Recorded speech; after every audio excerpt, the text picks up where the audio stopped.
Hello everyone, आप लोग का बहुत बहुत स्वागत है स्टडी पॉइंट यूट्यूब चैनल पर। I welcome you all to Study Point. और आज के इस पर्टिकुलर वीडियो सेशन में हम लोग डिस्कस करेंगे साइंस के कुछ बहुत ही इंपॉर्टेंट 20 क्वेश्चन जो कि आपके आने वाले एग्जाम के लिए इंपॉर्टेंट है। इससे पहले केमिस्ट्री के 2 इंपॉर्टेंट वीडियो चैनल पर ऑलरेडी अपलोडेड हैं, जिसका लिंक डिस्क्रिप्शन बॉक्स में दिया हुआ है और प्लेलिस्ट भी बनी हुई है, तो आप उन वीडियो को ज़रूर देखिएगा और वीडियो को लाइक एंड शेयर भी आप लोग ज़रूर कीजिएगा। देखिए, फिजिक्स का इसमें इंपॉर्टेंट क्वेश्चन को डिस्कस किया गया है, ये पार्ट 1 है। तो चलिए हम लोग अपना आज का डिस्कशन स्टार्ट करते हैं। इससे पहले मैथ्स, रीजनिंग, साइंस की अलग से प्लेलिस्ट बनी हुई है, तो उन वीडियोस को भी आप ज़रूर देखिएगा। क्वेश्चन है, रेडियोधर्मिता नापी जाती है किसमें? आपके सामने 4 ऑप्शन दिया हुआ है और इस क्वेश्चन का करेक्ट आंसर होगा गीगर मूलर काउंटर। ठीक है, गीगर मूलर काउंटर एक यंत्र है जो आयनकारी विकिरण की मात्रा को मापता है। ठीक है, आयनीकरण विकिरण यानी कि आयनाइजिंग रेडिएशन उन कणों या विद्युत चुम्बकीय तरंगों को कहते हैं जिनमें इतनी ऊर्जा होती है कि वो परमाणुओं या अणुओं से टकराते हैं और इनसे इलेक्ट्रॉन निकलकर इन्हें आयनित कर देते हैं। ठीक है, आयोनाइज्ड कर देते हैं। तो बस आपको याद कर लेना है कि रेडियोधर्मिता किस में नापी जाती है? गीगर मूलर काउंटर में। ऑप्शन ए हो जाएगा यहाँ पे हमारा सही आंसर। वीडियो को पूरा देखिएगा, लास्ट में आपसे एक इंपॉर्टेंट क्वेश्चन पूछूंगी जिसका आंसर आपको कमेंट सेक्शन में देना होगा। देखिए, ये इसमें बेसिक क्वेश्चन को डिस्कस किया जाएगा, जैसे जैसे पार्ट्स आते रहेंगे फिजिक्स के क्वेश्चन का, तो उसमें आपको और अच्छे क्वेश्चन भी इंक्लूड किए जाएंगे। पास्कल इकाई है किसकी? आर्द्रता की, दाब की, वर्षा की या तापमान की? देखिए, पास्कल इकाई होती है दाब यानी कि प्रेशर की। ठीक है, देखिए किसी सतह के एकांक क्षेत्र पर लगने वाले बल को हम लोग दाब कहते हैं, प्रेशर कहते हैं। और इसका मात्रक क्या होता है? न्यूटन पर वर्ग। ठीक है, न्यूटन पर वर्ग मीटर। ठीक है, न्यूटन मीटर स्क्वायर भी आप इसे कह सकते हैं। ठीक है, जिस वस्तु का क्षेत्रफल जितना कम होता है उस सतह पर उतना ही अधिक दाब लगता है। ठीक है, और एसआई सिद्धांत में अगर बात की जाए, एसआई मेथड में दाब का मात्रक पास्कल होता है। नेक्स्ट क्वेश्चन है, 1 वोल्ट कितने के बराबर होता है? 1 वोल्ट बराबर होता है 1 जूल प्रति कूलाम के। तो यहाँ पे ऑप्शन बी हो जाएगा हमारा correct answer. 1 volt is equals to 1 joule upon 1 coulomb. ठीक है, 1 जूल पर कूलम भी इसे हम लोग कहेंगे। अगला क्वेश्चन है, ये क्वेश्चन इंपॉर्टेंट है, कई बार एग्जाम में पूछा गया है। क्वेश्चन है आपके सामने, 1 हॉर्स पावर कितने के बराबर होता है? तो 1 हॉर्स पावर बराबर होता है 746 वाट के। ठीक है, कार्य करने की दर सामर्थ्य कहलाती है। ठीक है, अर्थात 1 सेकंड में जितना कार्य किया जाएगा वो उसका क्या कहलाएगा? सामर्थ्य। ठीक है, यानी कि हॉर्स पावर। और इसका मात्रक क्या होता है? जूल प्रति सेकंड, जिसको हम लोग वॉट भी कहते हैं। ठीक है,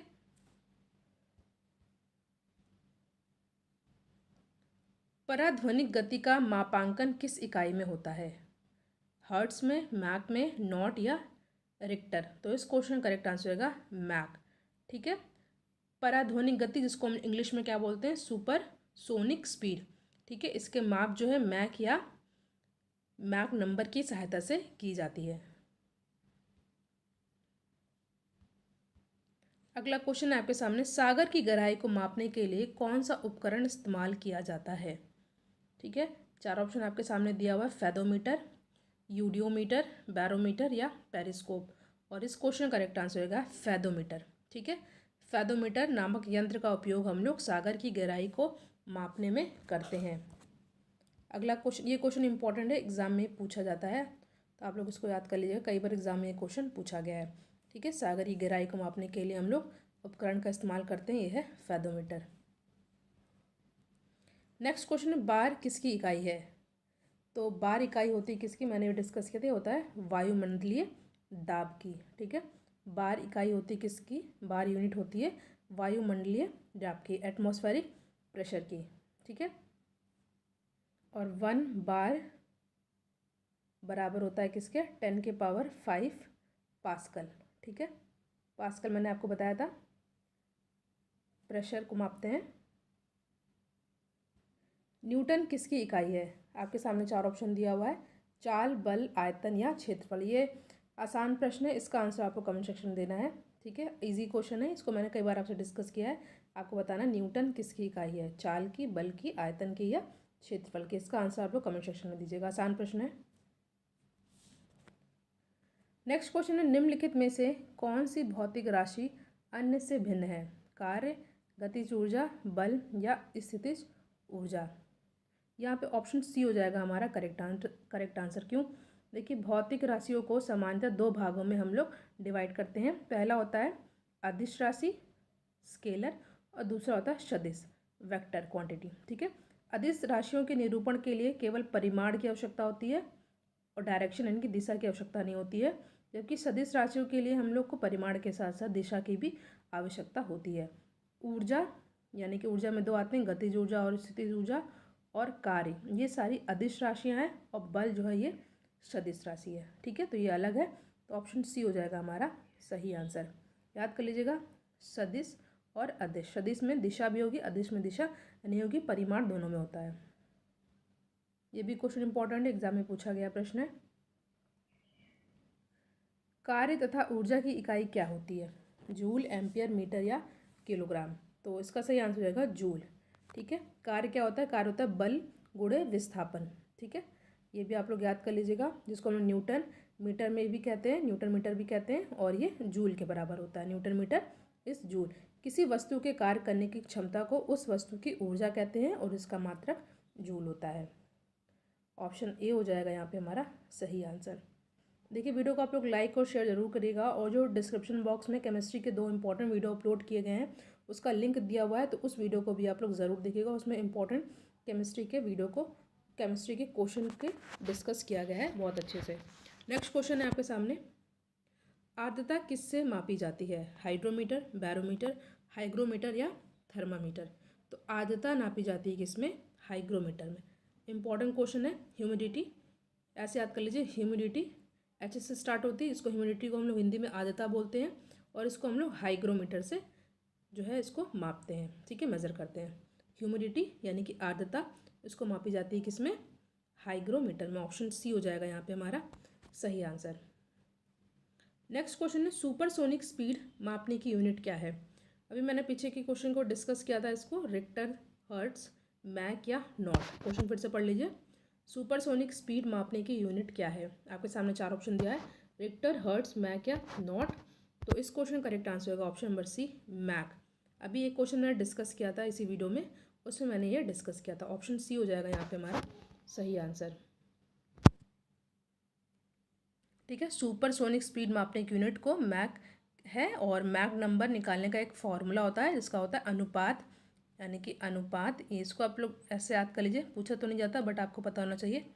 अनुपात इज इक्वल टू क्या हो जाएगा यहाँ पे? वस्तु की गति, वस्तु ऐसे आप लोग समझिए, वस्तु की गति, और अपॉन क्या रहेगा? ध्वनि की गति। ध्वनि की गति ये किसके बराबर होती है? ये होती है मैक संख्या के बराबर। ठीक है, क्वेश्चन है, किसी वस्तु का भार उस समय न्यूनतम होता है जब उसमें रखा जाए क्या? किस डायरेक्शन में रखा जाए तो उसका भार न्यूनतम होगा किसी वस्तु को? फिर से क्वेश्चन समझिए, क्वेश्चन दिया हुआ है, किसी वस्तु का भार न्यूनतम कब होगा? जब उसे किस डायरेक्शन में रखा जाए? उत्तरी ध्रुव पर, दक्षिणी ध्रुव पर, विषुवत रेखा पर या पृथ्वी के केंद्र पर? इंपॉर्टेंट क्वेश्चन है, ये क्वेश्चन एग्जाम में कई बार पूछा भी गया है।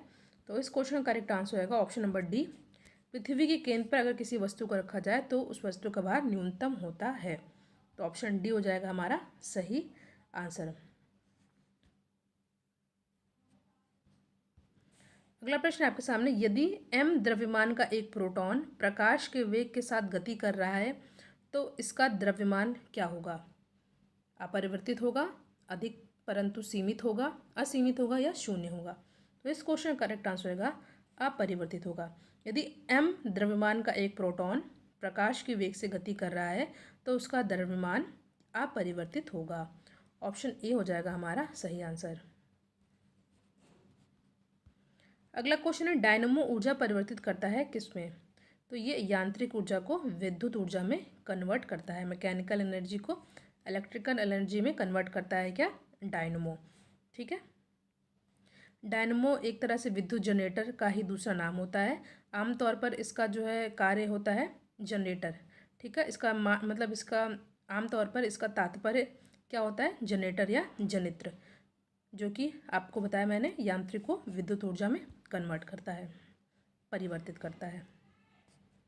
अगला प्रश्न, रासायनिक ऊर्जा को विद्युत ऊर्जा में रूपांतरण किसके द्वारा होता है? आपके सामने 4 ऑप्शन दिया हुआ है, विद्युत चुंबक, फोटो सेल, विद्युत अपघटक या संचालक सेल। देखिए, रासायनिक ऊर्जा को विद्युत ऊर्जा में रूपांतरण किसके द्वारा किया जाता है? संचायक सेल के द्वारा। देखिए, संचायक सेल को हम लोग रिचार्जेबल सेल भी कहते हैं, और ये जो है सबसे पहले विद्युत ऊर्जा को रासायनिक ऊर्जा में रूपांतरित कर ऊर्जा का भंडारण करता है। देखिए फिर से सुनिए, संचायक सेल को ही रिचार्जेबल सेल कहा जाता है। ये सबसे पहले क्या करता है? विद्युत ऊर्जा को रासायनिक ऊर्जा में रूपांतरित कर ऊर्जा का भंडारण करता है। इसके पश्चात इसका उपयोग किया जाता है, ठीक है। तब ये सेल भंडारित रासायनिक ऊर्जा को विद्युत ऊर्जा में रूपांतरित करती है। पहले स्टोर करती है, फिर चेंज करती है। तो ऑप्शन डी हो जाएगा यहाँ पे हमारा सही आंसर। नदी का बहता हुआ जल किस प्रकार का ऊर्जा संवहन करता है? गुरुत्वीय, स्थितिज, विद्युत या गतिज? तो इस क्वेश्चन करेक्ट आंसर होगा गतिज ऊर्जा, ठीक है, काइनेटिक एनर्जी। ऑप्शन डी हो जाएगा यहाँ पे हमारा सही आंसर। देखिए, गिरता हुआ नारियल, गतिशील कार, या कोई भी लुढ़कता हुआ पत्थर, उड़ता हुआ हवाई जहाज, या बहता हुआ पानी, बहती हुई हवा, दौड़ता हुआ खिलाड़ी, ये सभी जो है इसमें जो है गतिज ऊर्जा विद्यमान होती है, ठीक है। किसी वस्तु में उसकी गति के कारण जो ऊर्जा निहित होती है उसको हम लोग गतिज ऊर्जा कहते हैं। नेक्स्ट क्वेश्चन है, निम्न में से कौन सी अदिश राशि है? मैंने बताया कि अदिश राशि वो होती है जिसमें डायरेक्शन नहीं होता है मगर परिमाण होता है। तो इसमें कौन सी अदिश राशि है? तो कार्य ये अदिश राशि है। मैंने आपको बताया वे राशियाँ जिनको व्यक्त करने के लिए दिशा और परिमाण दोनों की आवश्यकता होती है वो सदिश राशियाँ कहलाती हैं, और जिन राशियों को व्यक्त करने के लिए केवल परिमाण की आवश्यकता होती है और दिशा की नहीं, उन्हें अदिश राशियाँ कहते हैं, ठीक है। तो कार्य एक अदिश राशि है, जबकि वेग, बल और त्वरण ये सभी सदिश राशियां हैं। तो ऑप्शन ए हो जाएगा हमारा सही आंसर। नेक्स्ट क्वेश्चन है, मोटर गाड़ियों में साइड की वस्तुओं को देखने के लिए जो दर्पण प्रयोग होता है उसमें वो कौन से प्रकार का दर्पण होता है? तो ये होता है उत्तल दर्पण, ठीक है। ऑप्शन ए हो जाएगा हमारा सही आंसर। नेक्स्ट क्वेश्चन है, प्राथमिक रंग कौन से होते हैं? प्राइमरी कलर कौन कौन से होते हैं आपको बताना है। लाल, हरा और नीला, ये सभी जो है प्राथमिक रंग होते हैं। तो ऑप्शन डी हो जाएगा हमारा सही आंसर। देखिए, प्रकाश में 3 मूल या प्राथमिक रंग होते हैं, लाल, हरा और नीला, ठीक है। इसको मिलाने से द्वितीयक रंग यानी कि सेकेंडरी कलर मिलता है, जैसे कि पीला, मेजेंटा और पिकॉक नीला, ठीक है। तो फिलहाल आपको याद कर लेना है, लाल, हरा, नीला ये सभी क्या हैं? प्राथमिक रंग हैं। तो ऑप्शन डी हो जाएगा हमारा सही आंसर। नेक्स्ट क्वेश्चन है आपके सामने, मुख्य रंग कौन कौन से होते हैं? अभी हमने आपसे डिस्कस किया मुख्य रंग कौन कौन से होते हैं, तो ये होता है क्या? लाल, हरा और नीला। अभी जस्ट डिस्कस किया था, प्राथमिक रंग को ही मुख्य रंग कहते हैं। तो ऑप्शन डी हो जाएगा हमारा सही आंसर।